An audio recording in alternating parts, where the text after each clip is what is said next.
ഗോപ, എന്താ ചക്കക്കൂട്ടം 3 കൂടെ ചുക്കിച്ചുളിഞ്ഞ് ചോക്ലേറ്റ് പോയ അണ്ണന്മാരെ പോലെ ഇരിക്കുന്നേ? നീ വന്നടാ, എന്റെ ചെവിയിൽ ഞാൻ പറഞ്ഞുതരാം. വാ.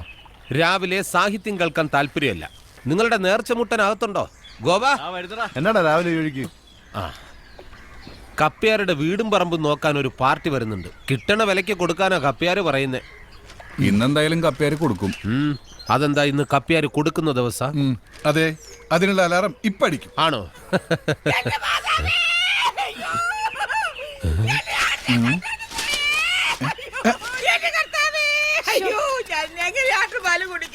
എന്റെ അമ്മച്ചി ഇങ്ങനെ കിടന്ന് തൊള്ള കീറാതെ പോയത് പോയി. അമ്മയുടെ മക്കൾ എന്റെ കോഴിയെ കൊണ്ടുപോയി, എന്റെ താറാവിനെ കൊണ്ടുപോയി, പിന്നെ പാടിനെ കൊണ്ടുപോയി. കോഴിയും താറാവിനെയും ഒക്കെ ചിലപ്പോ വിശന്നപ്പോ കൊണ്ടുപോയി കാണും ശോശാമ്മേ. പക്ഷെ ആടിനെ വെളുപ്പാക്കാലത്ത് കൂട്ടിക്കിടന്ന് കരഞ്ഞ ആണാണ്. അവന്മാരെല്ലാം നീ കൊലച്ചത് ചെയ്യത്തില്ല. എന്റെ മാതാവേ, ശോശാമ്മേ കേൾക്കത്തില്ല. കേട്ടോലോ, ഇന്ന് വരെ അങ്ങനെ ഒരു സാധനം കേരളത്തിൽ ആരുടെ തലയിൽ വീണിട്ടില്ല. അളത്തി എന്നതാ മനുഷ്യ, നിങ്ങളിങ്ങനെ പള്ളിയിലെ മണി അടിച്ചോണ്ട് നടന്നു. ആട് കിടന്നിടത്ത് പൂട പോലും ഇല്ല. ആ കാലം മറന്നപ്പോൾ ആടിനെ കൊണ്ടുപോയി.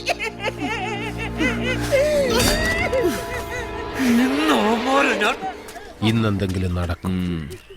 ഒന്നും നടക്കില്ല. വായിച്ച് രസിക്കണല്ലേ? വായിച്ചോടാ, വായിച്ചോ. ഒന്നും അറിയാത്തവരെ പോലെ ഇരുന്ന് വായിച്ചങ്ങ് പഠിച്ചോ. പരീക്ഷ അങ്ങ് പോലീസ് സ്റ്റേഷനില്ല. നാളെ നിങ്ങളെ കൊണ്ട് ഇതുപോലെ തന്നെ ഞാൻ പത്രത്തിൽ വായിപ്പിക്കൂടാ. ആടിനെ കട്ടതിന് പോലീസ് പിടിച്ചെന്ന്. ഞാൻ ആരാണെന്ന് കാണിച്ചു തരാവടാ. ഇന്ന് ഉച്ചയ്ക്ക് മുമ്പ് നിങ്ങൾ എല്ലാവരും അകത്താ. നോക്കിക്കോ. കണ്ടോടോ ഞങ്ങൾ ആടിനെ മോഷിക്കുന്നത്? കണ്ടോടോ? കണ്ടില്ല. തന്റെ പെണ്ണുമ്പളക്ക് കഴുത്തിന് ചുറ്റുനാക്ക. അവര് നീട്ടി വിളിക്കാണ്ട് ഞങ്ങളെ മെക്കട്ട് കയറാണല്ലോ. തോന്നി ദിവസം പറഞ്ഞോണ്ടല്ലോ. ഇയാളെ ഞാൻ തല്ലിയല്ലോ. പോലീസ് സ്റ്റേഷനിലെങ്ങാനും കയറി പരാതി കൊടുത്ത ഇന്ന് പള്ളി കയറി വേറെ ആരെങ്കിലും മണിയടിക്കും. എന്തിന്? തന്റെ മരണം അറിയിക്കാൻ. വാടാ.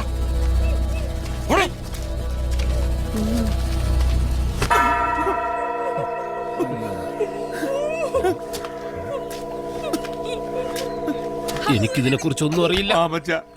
നീ ഇന്നെന്റെ ആ വീടും പറമ്പും വാങ്ങാൻ വരുന്നവരുടെ തലയിൽ കിട്ടുന്ന വിലക്ക് എങ്ങനെയെങ്കിലും അതൊന്ന് കെട്ടിവെക്ക്. എനിക്ക് മനസ്സമാധാനത്തോടെ എവിടെയെങ്കിലും പോയി ജീവിക്കാനാ. ധൈര്യമായിട്ട് നിൽക്ക, ഞാനേറ്റ്. നിന്നെ ഞങ്ങൾ എടുത്തോളാം. അവന്റെ ഒരു സ്ഥലം. ആരവര്? അവരാ വീടും പറമ്പും നോക്കാൻ വന്ന ആൾക്കാര്. അയ്യോ, അപ്പൊ അവരും എന്റെ വീടെടുക്കില്ലേ? അവരെന്നെ എടുക്കും. ഓടോ കരയാണ്ട്. ആടിന്റെ കാശ് വൈകിട്ടേ കിട്ടത്തുള്ളൂ. അതുവരെ പെന്നാ ചെയ്യും. അതിനെന്നാന്ന്, പണം കായ്ക്കുന്ന മരം ഇല്ലയോ കയ്യില്? പിടിച്ചു കുലുക്കുക, എടുക്കുക. ഏത് മരം? എടവേ SI ജോർജിന്റെ ഫോണുമായിട്ട് പോവുക, കാണിക്കുക, വരട്ടുക, ആവശ്യമുള്ള കാശ് മേടിച്ചു പോരുക. ഞാനിപ്പോ അങ്ങ് വിചാരിച്ചേ ഉള്ളൂ. ഓരോരോ ഭാഗ്യം വരുന്ന വഴികളെ. രണ്ടെണ്ണം അടിച്ചേച്ച് നേരെ സ്റ്റേഷനിലേക്ക് പോവാം. വാ. ആശാനെ, വക്കീല് തകർക്കുവാണല്ലോ. നെഹ്റു ട്രോഫി എത്തി. നാളെ ബോർഡ് മീറ്റിംഗാ. അതിനു മുമ്പേ നമ്മൾ അശോക് മക്കള് ട്രയൽ തുടങ്ങി വെച്ചാ.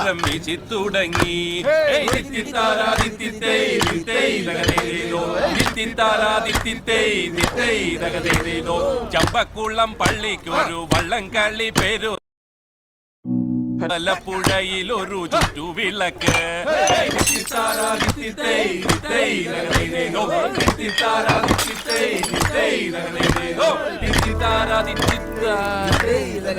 നല്ല രസം പിടിച്ച് വരുമായിരുന്നു. വക്കീൽ നിർത്തിക്കളഞ്ഞു. ഇവളെങ്ങനെ ഇവിടെ? എങ്ങനെയുണ്ട്? കൊള്ളാല്ലേ?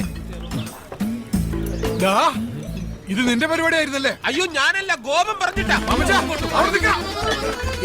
അവൻ തന്നെ പ്രശ്നം. എങ്ങോട്ടാ മാമച്ച ധൃതിയില്? നിന്റെ അച്ഛൻ പെട്ടെന്ന് കേട്ടു കയറെടുക്കാൻ പോവാ.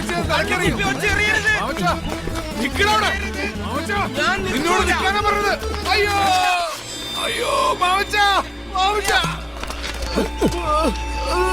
മാമച്ച, നെഞ്ചുവേദന. എന്നെ ഒന്ന് ആശുപത്രി കൊണ്ടുപോ. നെഞ്ചുവേദന നിനക്കാ? കുപ്പി കളഞ്ഞാ വരാം. അയ്യോ എന്നെ നെഞ്ചു വേദനിക്കണേ. അയ്യോ മാമച്ചാ, വാ. അയ്യോ, കടമ്പിയായിരിക്കും എന്നെ നീ ഇവിടെ അടിക്കാൻ. ഉണ്ടായിരുന്നോ? ഞാനിപ്പോ ചത്തുപോയേ. എന്നെ ഒന്ന് ആശുപത്രി കൊണ്ടുപോകണേ. അയ്യോ, അയ്യോ.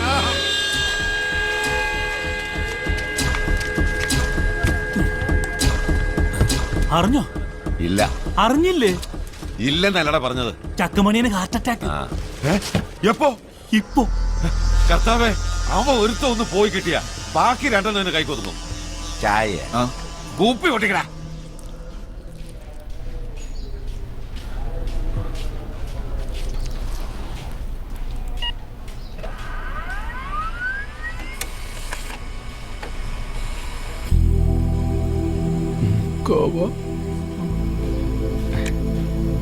ഒന്നുമില്ല.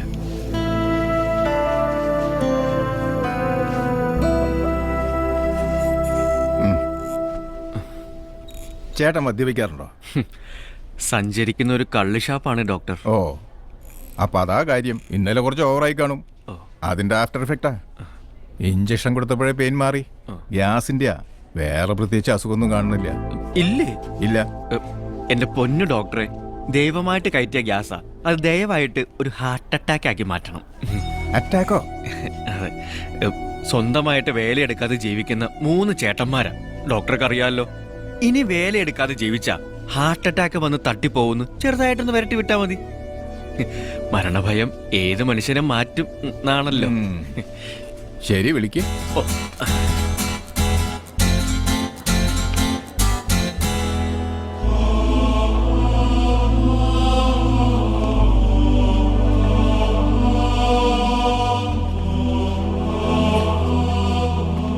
സുഖു വരവ് കണ്ടിട്ട് മണിയും മരിക്കുമെന്നാ തോന്നുന്നേ.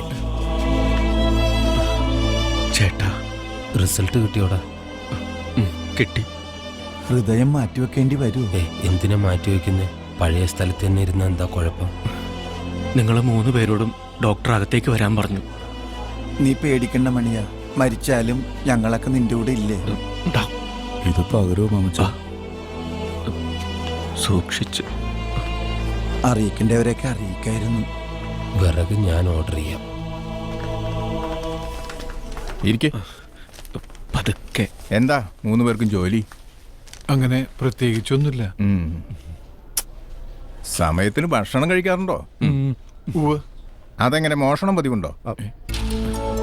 അത് ഇവനാണ് വീട് നോക്കുന്നത്. നാണുണ്ടോ മിസ്റ്റർ? നിങ്ങളുടെ അനിയനായതുകൊണ്ട് അധ്വാനിക്കാതെ ജീവിക്കുന്ന നിങ്ങളോട് ഇയാൾ ക്ഷമിക്കും. പക്ഷേ അസുഖങ്ങൾ ക്ഷമിക്കില്ല. അധ്വാനിക്കാത്തവരുടെ രക്തക്കുഴലുകളിൽ കൊളസ്ട്രോൾ അടിഞ്ഞുകൂടി ബ്ലോക്കാവും. നിങ്ങൾക്കുണ്ടായത് അതാണ്, മെറ്റബോളിക് സിൻഡ്രം. ഇതൊരു രോഗാവസ്ഥയാണ്. ഒരേ കുടുംബത്തിലുള്ളവരായതുകൊണ്ടും ഒരേ ശരീരപ്രകൃതിയുള്ളവരായതുകൊണ്ടും ഒരേ ജീവിത രീതി ആയതുകൊണ്ടും നിങ്ങൾക്കും എപ്പോൾ വേണമെങ്കിലും ഇത് സംഭവിക്കാം. സംഭവിച്ചാൽ ഒരു വശം തളർന്ന് കിടപ്പിലാവാം, കിഡ്നി ഡാമേജ് ആവാം, അറ്റാക്ക് വന്ന് മരിച്ചു പോവാം. വെള്ളം ഇറക്കാൻ പറ്റാതെ കിടക്കണോ, അത് ആരോഗ്യമുള്ള ശരീരത്തോടു കൂടി ജീവിക്കണോ? ആരോഗ്യമുള്ള ശരീരത്തോടെ ജീവിക്കണം ഡോക്ടർ. എങ്കിൽ ഇന്നു മുതൽ വ്യായാമം ചെയ്യണം. ശരീരം വയർക്കണം, ശരി, അധ്വാനിക്കണം. ചെയ്യാൻ ഡോക്ടർ. ശരി, അടുത്ത മാസം 10-ാം തീയതി വന്ന് 3 പേരുടെയും ബ്ലഡ് ചെക്ക് ചെയ്യണം. ഓ, എന്നാ ഞങ്ങളങ്ങോട്ട് പതുക്കെ. ഡോക്ടർക്ക് ഫീസ് കൊടുത്തിട്ട് ഇപ്പൊ വരെ. Thank you doctor. ഇതാണ് മെഡിക്കൽ എത്തിക്സ്. ഒരു കുടുംബം രക്ഷപ്പെട്ടു. Thank you. വാമനെ, മാമച്ചി പതുക്കെ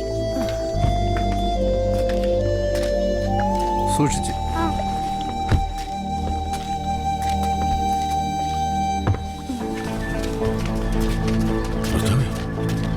ഇവരും തിരിപ്പ് ഞെരിച്ചു പിടിച്ചുകൊണ്ട് വന്നു. അതാരും ഇല്ലടാ. അമ്മച്ചി സൂക്ഷിച്ച്. രാവിലെ പോണു. അമ്മച്ചി, അമ്മച്ചി, അമ്മച്ചി എവിടെ പോണു? അമ്മച്ചി ഇറങ്ങിക്കേ. ഫോട്ടോ എടുപ്പിക്കണം. ഫോട്ടോ എടുപ്പിക്കണം. എന്റെ അമ്മച്ചി ഇറക്കിട്ടില്ലേണ്ടല്ലോ. അമ്മച്ചി ഞാൻ കൊണ്ടുപോവാ. വയസ്സുകാലത്ത് അമ്മച്ചി കഷ്ടപ്പെടുന്ന കാണാൻ എനിക്ക് വയ്യ. ഞാൻ നോക്കിക്കോളാം. അമ്മച്ചി, അവളങ്ങനെ പലതും പറയും. അമ്മച്ചി പോയ പിന്നെ എനിക്കാരാ? അയ്യോ പാവം, തനിച്ച് താമസിക്കുന്നതല്ലേ, എല്ലാത്തിനും സൗകര്യം. House party പോകണ്ടല്ലോ. നിനക്കെ കാണിച്ചു തരാടി. അളിയാ അമ്മച്ചി ഇറക്കി വിടളിയാ. അമ്മച്ചി കുറച്ചുകാലം ഹാപ്പി ആയിട്ട് ഇരിക്കട്ടളിയാ. അമ്മച്ചി ഇറങ്ങമ്മച്ചി. മുദ്രപത്രത്തിൽ ഒപ്പിടാൻ വേണ്ടിട്ടായിരിക്കും അല്ലേടാ മോനെ. അവന്റെ ഒരു സ്നേഹം. 6 ബ്ലോക്കിലുള്ള 3 ഏക്കർ അവിടെ കിടക്കട്ടെ. നിന്റെ അപ്പൻ സമ്പാദിച്ചാല് അത്രയെങ്കിലും നിന്റെ മോന് വേണ്ടടാ. വോട്ടെടുക്ക്. ഇങ്ങനൊരു സന്താനത്തിനാണല്ലോ ദൈവമേ എനിക്ക് നീ തന്നത്. എന്നാ ശരിയളിയാ.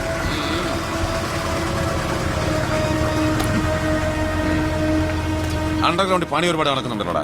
6 ബ്ലോക്കിൽ 3 ഏക്കർ വിൽക്കാൻ പോകുന്ന അമ്മച്ചി എങ്ങനെ അറിഞ്ഞു? ആലപ്പുഴ വെച്ച് ലിസി ചേച്ചിയും ഗോപനും കൂടെ സംസാരിക്കുന്ന കണ്ടപ്പോഴേ ഞങ്ങൾ വിചാരിച്ച ഇത് കുരിയച്ചിട്ടുള്ള അവന്റെ അടുത്ത പണിയാണെന്ന്. ഉറപ്പല്ലേ ഇത് ആ വഴിക്ക് തന്നെ വന്ന പണിയാ? ഞങ്ങൾക്കൊരു സംശയമില്ല. ഞങ്ങൾ ബോട്ടിലോട്ട് പോയിക്കോട്ടെ. നിനക്ക് ഗസ്റ്റിനെ എടുക്കണമായിരുന്നു. അവിടെ ഞാൻ അപ്പോഴേ എന്നോട് പറഞ്ഞില്ല ഇത് പണിയാവും. ഗോപനിട്ടുള്ളത് കുരിയച്ചൻ കൊടുത്തോളൂ. അടുത്ത കണി വരുന്നുണ്ടല്ലോ. കുരിയച്ചോ, മണിമലക്കാരാ, മണിമല പാപ്പൻ അവിടെയൊക്കെ ഭയങ്കര ഫേമസാ. ഇടയ്ക്ക് വന്നിരുന്ന് കാറ്റ് കൊള്ളാൻ കുട്ടനാട്ടിൽ കുറച്ച് പറമ്പ് വേണം. നമ്മുടെ 6 ബ്ലോക്കിലെ സ്ഥലം കണ്ടപ്പോ ഇവർക്ക് അങ്ങ് ബോധിച്ചു. വില അങ്ങോട്ടും ഇല്ല ഇങ്ങോട്ടും ഇല്ല. കുരിയച്ചൻ പറഞ്ഞതിൽ കബൂലാക്കാം. എല്ലാം റെഡിയാണ്. വെയിറ്റ്. പിന്നെ ഇപ്പൊ പഴയ പോലെ അല്ല, കമ്മീഷൻ കൂട്ടി 3% ആക്കി. അതിൽ കുറയ്ക്കാൻ പറയരുത്. അങ്ങനെയാണെങ്കിൽ നമ്മൾ സംസാരിച്ചിട്ട് കാര്യമല്ല. 2% ആയാലും മതി. ഞാൻ സ്ഥലം വിൽക്കാൻ പോകുന്നതായിരുന്നു ഞാൻ എവിടെയും പറഞ്ഞു. അടിക്കരുത്. ഒരാളോട് പറഞ്ഞു. ആരോട്? ചക്ക ഗോപനോട്. പക്ഷെ അവൻ പറയേണ്ടവരോട് പറഞ്ഞു, ലിസിയോട്. സ്ഥലം വിൽക്കാൻ സമ്മതിച്ച അമ്മച്ചി ഒപ്പിടുന്നതിന് മുമ്പ് അവളങ്ങ് കൊണ്ടുപോയി. ഇപ്പൊ ഞാനും ഇപ്പൊ ഇതേ അവസ്ഥയിലാണ്. എന്റെ മൂന്നും പോയില്ലേ. അവൻ അവന്റെ അവസാനത്തെ കളിയാ കളിക്കുന്നേ. എന്റെ ജീവിതം തകർത്തു. ഇപ്പൊ എന്റെ കുടുംബവും. അവൻ രണ്ടം കീർന്നൊരു പണി ഞാൻ കൊടുക്കും. പിന്നെ അവൻ പൊങ്ങില്ല. ചെല്ലേ പോയി പറഞ്ഞേക്ക്. അങ്ങോട്ട് പോണത്. ഇവിടെ വാതിലടച്ചേക്ക്. ഒന്ന് തുറന്നേരു. അവരറിയണ്ടേ. നിന്ന് ബോറടിച്ചോ? ആ സ്ഥലം വിറ്റുപോയി കേട്ടോ. കമ്മീഷനും കിട്ടി.